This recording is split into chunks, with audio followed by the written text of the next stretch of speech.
ठीक है। और आप मान के चलो तांत्रिक हो, आपने मुर्गा दिया, बकरा दिया और भैरव मेरे से ज्यादा आपने से एक रात में कर लिया, ठीक है, बलि देके, तो आप कह रहे हो कि नहीं तो ये सात्विक शक्ति बहुत प्रबल है, लेकिन मेरे हिसाब से तो आप 2 मिनट में छुड़ा सकते हो बलि देके। भाई मैंने भैरव को 10 साल से किया, लेकिन आपने मुर्गा दिया शमशान में सब कुछ, तो आप तो 1 मिनट में उठा लोगे सारा कुछ। वो मैं 1 मिनट में उठा लूंगी, लेकिन कितनी देर के लिए या कितने समय के लिए? अगर मैं उठा भी लेती हूँ, एक बलि दूंगी, तो मैं कितने समय के लिए?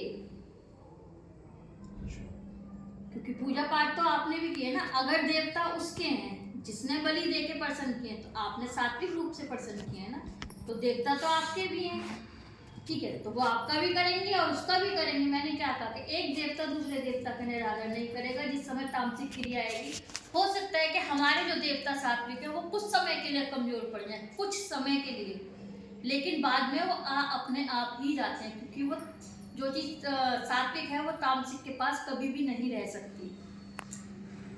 जैसे आपसे ही मैं कितनी बार सुनता हूँ कि आप कहते हो इसके ऊपर काली उल्टी करके छोड़ दी, ठीक है, अगर काली उल्टी होके भोग देके किसका बुरा कर रही है, तो वहाँ काली माता क्या रहेगी? फिर तुम्हें भूतों क्यों पूजा कर लो, प्रेतों क्यों? तो काली माता को उस समय हम काली कहते भी नहीं है ना, आपने देखा हम क्या कहते हैं, मशानी क्रिया है। हाँ। मशानी क्रिया यानी कि काली छोड़ी हुई है आपके ऊपर, शमशान काली छोड़ी हुई है, ठीक है, तो हम ये तो नहीं कहते कि काली छोड़ी हुई है, वो एक तरीके से चुड़ैल रूपी ही हो जाती है। हम उन्हें पूछते नहीं है, हम उन्हें निकालने की कोशिश करते हैं, एक चुड़ैल की तरह। जिस तरीके से हम एक प्रेत को निकाल रहे हैं हवन के द्वारा, उसी तरीके से तो हम उनको भी निकाल रहे हैं। काली माता उसमें चुड़ैल का रूप धारण कर लेती है। हाँ। तांत्रिक के हाँ, वो तामसिक हो जाती है। जो चीज तामसिक है वो कभी भी देवताओं में नहीं आएगी, चाहे वो बेशक कोई देवता ही सही।